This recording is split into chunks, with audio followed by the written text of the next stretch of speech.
नमस्कार, मी doctor Praveen Swami, orthopaedic specialist doctor, secure hospital Solapur. आपल्यापैकी बऱ्याच जणांना अनुभव आला असेल की पाठदुखी हा कधी ना कधी होतच असतो. तर पाठदुखीच्या अनुभवाबद्दल आपण आज बोलूया की पाठदुखी कशामुळे होते, काय कारण आहेत आणि कधी तुम्ही तज्ज्ञ डॉक्टरांचा सल्ला घ्यायला पाहिजे.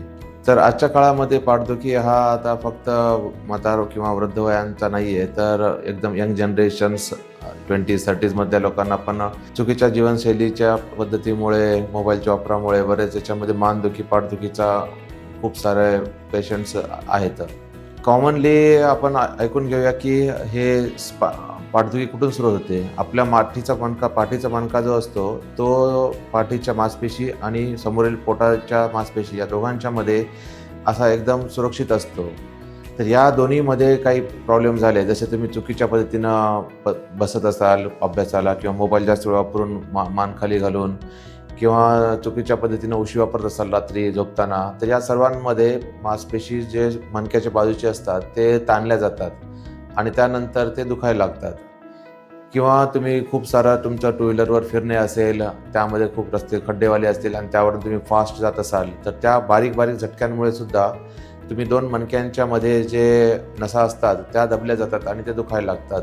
तर हे पाठदुखी हे आजारपण तुम्ही जर लवकरात लवकर त्याचा इलाज करून घेतला नसेल तर ते नंतर ती क्रोनिक होऊन जाते आणि मग ती सतत पाठदुखीचे पुढची स्टेज होऊन जाते आणि कॉम्प्लेक्स पाठदुखी व्हायला लागते. बरेचदा आता यंग जनरेशनमध्ये जे जिममध्ये हेवी लिफ्टिंगचे त्यांना जोश असतो की डेडलिफ्ट उचलायचं, आणि त्यामध्ये पण एकदम झटक्याने उचलण्यामुळे किंवा पाठीला सपोर्ट नसल्यामुळे उचलल्या जातात आणि त्यामध्ये काय होते असते की पाठीच्या दोन मणक्याच्या मध्ये एक शॉक ऑब्झर्वर म्हणून चकती असते मांसपेशीची, ती त्याच्यावरचं आवरण जर तुटल्या गेले तर त्यातलं मांस बाहेर येऊन नसावर दाबायला लागतो आणि मग त्या यंग लोकांमध्ये सुद्धा ते पाठदुखीचा सतत त्रास व्हायला लागतो आणि पूर्ण त्याचा जिम वगैरे सगळं व्यायाम बंद होऊन जातो.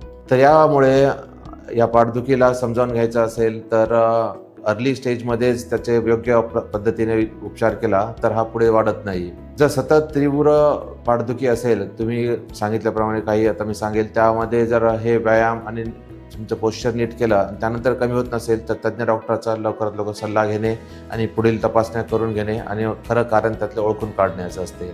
बरेचदा पाठदुखी तुमच्या पडल्यामुळे होत असते किंवा बरेचदा काही पाठीमध्ये पण इन्फेक्शन असू शकते, त्यामध्ये सुद्धा पण दुखत असते आणि त्यामध्ये रात्रीतून पण तुम्हाला पाठदुखीच्यामुळे तुम्हाला जाग येत असते की झोप लागत नाही आहे, सतत सकाळी उठल्यानंतर आकडलेली असते पाठ.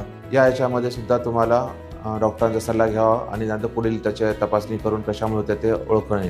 आता काही रेग्युलर गोष्टी आहेत की ज्यामध्ये तुम्ही पोश्चर कसं ठेवायला पाहिजे. तुम्ही कधी पण खुर्चीवर, टेबलवर, ऑफिस वर्क असेल, जॉब असेल तर ऑलवेज ताठ बसायला पाहिजे. जास्त खुबड काढून बसलात तर त्यामध्ये तुम्हाला पाठीवरचा बऱ्याच वेळानंतर मांसपेशी थकल्या जातात आणि ते दुखायला लागतात. दुसरे की आपल्या जीवनशैलीमध्ये पोट जास्त वाढलं असेल तर मग पुढच्या पोटाचं वजन जे आहे ते मागच्या पाठीच्या याला पेलावं लागते, त्यामुळे ते मांसपेशी थकून जातात आणि मग दुखायला लागतात. तर वजन कमी कंट्रोलमध्ये ठेवणे, अभ्यास करताना किंवा खुर्चीवरच्या याच्यामध्ये वर्क करत असताना एकदम ताठ बसणे, मान ताठ ठेवणे, मोबाईलचा वापर कमी करणे. जास्त मान खाली बघून मोबाईलमुळे मानदुखी सुरू होते. झोपताना उशी प्रॉपर पद्धतीची घ्यायला पाहिजे. खूप जाड घेतलात उशी तुम्ही तर मान अशी वर जाते आणि रात्रभर आणि इकडच्या नसा दुखायला लागतात, ताणल्या जातात आणि सकाळी मान दुखायला लागतो.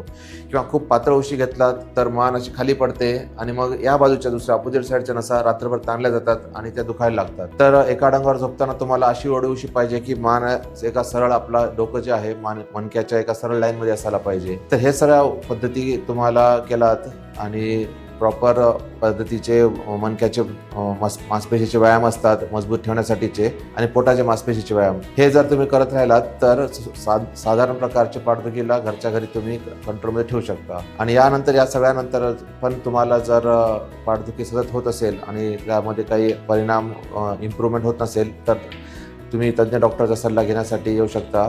सेक्युर हॉस्पिटल येथे सुसज्ज हॉस्पिटल नवीन सुरू झालेलं आहे सोलापूरमध्ये. इथे सर्व प्रकारचे फिजिओथेरपी आणि सर्व इन्व्हेस्टिगेशन्स, तपासण्या, सिटी स्कॅन, MRI अवेलेबल आहेत. तर इथे एकदा येऊन तुम्ही तज्ज्ञांकडून सल्ला घेऊन तुमचा पुढचा इलाज करू शकता. धन्यवाद.